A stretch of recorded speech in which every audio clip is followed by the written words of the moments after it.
জামিন পেলেন মানিক ভট্টাচার্য, আইনজীবী হিসেবে কি বলবেন? কারণ ইডি নাকি এই তথ্য ঠিকমতো দিতে পারছে না, হাইকোর্ট জামিন দিল। দেখুন, আমরা আইনজীবীরা আমাদেরকে আইন মেনে কথা বলতে হবে। একজন আইনজীবী হিসেবে এবং অ্যাডভোকেট শেখ বাবুলাল আমি দায়িত্ব সহকারে বলতে পারি যে যদি কোনো অপরাধীকে যদি কোনো অভিযুক্তকে আইন মেনে গ্রেপ্তার করা হয়, যে কোনো আইনে হোক না গ্রেপ্তার করা হয়, তাহলে তদন্তকারী সংস্থা যারা থাকেন, ইডি হোক, সিবিআই হোক, পুলিশ হোক, যেই হোক না কেন, তারা যদি সঠিক ইনভেস্টিগেশন তদন্ত করতে পারে এবং তারা যদি সঠিক পুঙ্খানুপুঙ্খ রিপোর্ট দিতে পারেন, তাহলে কিন্তু জামিন পাওয়াটা খুব দুষ্কর হয়ে যায়।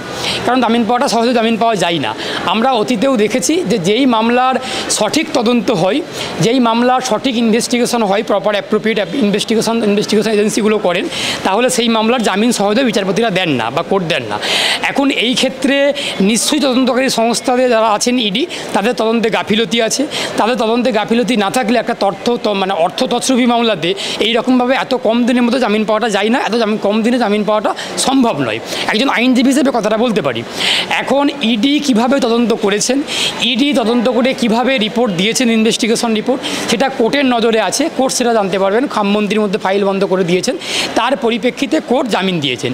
এই বিষয়ে যেহেতু আমরা মামলার গভীরে এখনও পর্যন্ত আমাদের যাওয়ার কোনো অধিকার নেই সাধারণ মানুষ হিসেবে বা একজন আইনজীবী হিসেবে, ওই মামলার সঙ্গে যারা যুক্ত আছেন, তারা যেসব মানিক ভট্টাচার্যের পক্ষে যে আইনজীবীরা আছেন এবং ইডির যারা আইনজীবীরা আছেন, তারাই ভালো বলতে পারবেন যে কী বৃত্তান্ত।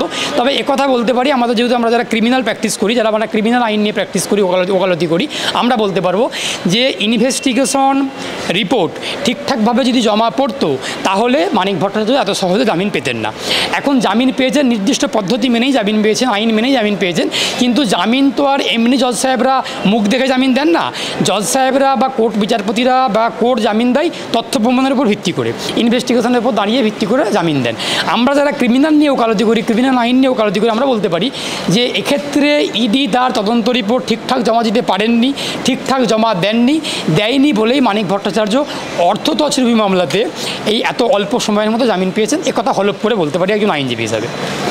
যা চলছে স্বাস্থ্য ভবনের সামনে, মুখ্যমন্ত্রী মমতা বন্দ্যোপাধ্যায় বলছেন যে ওরা কেন জেদ করছে। আচ্ছা, আইনজীবী হিসেবে কি মনে করেন যে রাজ্য সরকার আরেকটু সক্রিয়ভাবে কি ডাক্তারদের সঙ্গে কথা বলতে পারতেন না? দেখুন, আমরা যদি আমাদের মধ্যে যে উপযুক্ত শিক্ষা থাকতে হবে বা উচ্চশিক্ষিত হতে হবে এমন কোনো মানে নয়।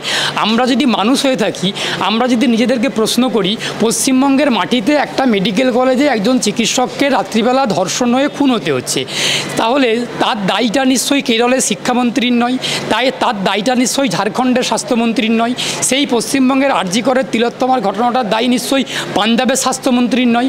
আবার ঠিক একইভাবে সেই তিলোত্তমার ঘটনার দায় আমাদের পশ্চিমবঙ্গের বস্ত্রমন্ত্রীর নয়। এই দায়টা সম্পূর্ণভাবে পশ্চিমবঙ্গের স্বাস্থ্যমন্ত্রী এবং পশ্চিমবঙ্গের পুলিশ মন্ত্রীর দায়। এই দায়টা নিয়ে মমতা বন্দ্যোপাধ্যায়ের আগেই উচিত ছিল। উনি তো একটা প্রেস কনফারেন্সে বলেছিলেন গত কয়েকদিন আগে যে আমি ক্ষমতার লোভ করি না। তাহলে উনি যদি ক্ষমতার লোভ নাই করে থাকেন, উনি মুখ্যমন্ত্রী আছেন, উনি স্বাস্থ্যমন্ত্রী আছেন, উনি পুলিশ মন্ত্রী আছেন, তাহলে এই মেডিকেল কলেজের ঘটনাটা যেটা ঘটেছে, এটা স্বাস্থ্য দপ্তরের দায়, স্বাস্থ্যমন্ত্রীর দায়, নৈতিক দায়। আমরা গত কয়েক বছর আগে দেখেছিলাম আমেরিকা মহাদেশের একটা দেশটার আমি নাম বলছি না, সেই দেশের স্বাস্থ্যমন্ত্রী, সেইখানে একজন গর্ভবতী মহিলা, প্রেগনেন্ট লেডি, উনি ঠিকঠাক প্রসব করতে হয়নি বলে সেই দেশের স্বাস্থ্যমন্ত্রী পদত্যাগ করেছিলেন। সেই নৈতিক দায় যদি মমতা বন্দ্যোপাধ্যায় নিতেন যে আমি স্বাস্থ্যমন্ত্রী থাকাকালীন, আমি পুলিশ মন্ত্রী থাকাকালীন আমার হাসপাতালে মেডিকেল কলেজে একজন ডাক্তারকে, ডিউটিরত ডাক্তারকে, অন ডিউটি ডাক্তারকে ধর্ষিত হয়ে খুন হতে হচ্ছে, সেই নৈতিক দায় নিয়েও যদি পদত্যাগ করতেন, তাহলে হয়তো এই ঘটনাটা এতদূর পর্যন্ত যেতেন না। এবং পাশাপাশি যদি অপরাধীদেরকে আড়াল করার চেষ্টা উনি না করতেন, তাহলে এই ঘটনাটা এতদূর হতো না। স্বাস্থ্য ভবনের সামনে যে জুনিয়র চিকিৎসকরা আন্দোলন করছেন, আমি তাদের আন্দোলনের পক্ষে আছি। আমি অ্যাডভোকেট শেখ বাবুলাল বলছি, তাদের আন্দোলন সংগত, তাদের আন্দোলন সংযত, তাদের আন্দোলনে আমি আবেদন করব, আপনারা জুনিয়র চিকিৎসকরা রাস্তাতে জারি রাখুন, আপনারা লড়াই চালিয়ে যান। আমি একজন আইনজীবী হিসেবে, আইনজীবী শেখ বাবুলাল, আপনাদের লড়াইয়ে আগে ছিলাম, এখনও আছি, আগামী দিনেও থাকবো। বাংলার সাধারণ মানুষ এই লড়াইতে আছে, আমরা আগামী দিনে থাকবো। মুখ্যমন্ত্রী মুখ্যমন্ত্রী বলছেন ডাক্তাররা জেদ করছেন কেন, আমি অ্যাডভোকেট শেখ বাবুলাল আমি মুখ্যমন্ত্রীকে প্রশ্ন করছি, আপনাদের চ্যানেলের মাধ্যমে হাওয়ের মাধ্যমে প্রশ্ন করছি, আপনারা গিয়ে মুখ্যমন্ত্রীকে প্রশ্ন করুন যে একজন আইনজীবী বলেছেন আপনি কেন এত জেদ ধরছেন, আপনি কেন নাছোড়বান্দা, আপনি আপনার অহংকারকে কেন এত করছেন, আপনি কেন নমনীয় হচ্ছে না, আপনি কেন ফ্লেক্সিবল হচ্ছেন না। আপনি যদি নমনীয় হতেন তাহলে জুনিয়র চিকিৎসকরা রাস্তায় বসে থাকতে হতো না, জুনিয়র চিকিৎসকরা তারা তাদের কাজে ফিরে যেতেন, তারা তাদের কাজ করতেন, আমরা চিকিৎসা পেতাম, আমরা স্বাস্থ্য পরিষেবা পেতাম। আমরা যে স্বাস্থ্য পরিষেবা পাচ্ছি না, আমরা যে চিকিৎসা পরিষেবা পাচ্ছি না, এর দায়টা চিকিৎসকদের নয়, এই দায়টা সাংবিধানিক দায়, নিয়ম মেনে নৈতিক দায় স্বাস্থ্যমন্ত্রীকে নিতে হবে, স্বাস্থ্যমন্ত্রীর দায়। স্বাস্থ্যমন্ত্রী যদি এই দায়িত্ব পালন না করেন, স্বাস্থ্যমন্ত্রী যদি এই দায় না নেন, তাহলে উনি নির্লজ্জ, উনি বেহায়া, উনি দোকান কাটা, কথা বলতে পারি। আমরা কিন্তু দেখলাম একাধিক সেলিব্রিটি থেকে শুরু করে বিরোধী দল যারা রয়েছে তারা আসছে জুনিয়র ডক্টরদের সঙ্গে কথা বলছেন, কিন্তু বিজেপির যে অভিজিৎ গাঙ্গুলি গতকাল দেখলাম অগ্নিমিত্রা পল গেলেন, ওনারা গো ব্যাক স্লোগান দিলেন, কি বলবেন? দেখুন, অগ্নিমিত্রা পল গেছেন, অভিজিৎ গাঙ্গুলি গেছেন, ওনারা যেভাবে রাজনীতি করতে গিয়েছিলেন, আমরা কেউ এটা নিয়ে রাজনীতি করতে চাই না, আমরা রাজনীতি কেউ চাইছি না, আমরা রাজনীতি করবও না। আপনি দেখেছেন, আপনারা দেখেছেন যে প্রথম যখন ঘটনাটা সচক্ষে সবার সামনে জনসমক্ষে আসলো, সিপিএমের যুব সংগঠন ডিওএফআই তার নেত্রী মীনাক্ষী মুখার্জি তার নেতৃত্বেই ঘটনাটা সবার নজরে এসেছিল। কিন্তু এই ঘটনাটা নিয়ে সরাসরিভাবে রাজনীতি কেউ করতে চাইছে না, শুধুমাত্র তৃণমূল কংগ্রেস দেখতে পাচ্ছি রাজনীতি করছে, এবং অভিজিৎ গাঙ্গুলি ওখানে গিয়েছিলেন এবং অগ্নিমিত্রা পল ওখানে রাজনীতি করতে গিয়েছিলেন।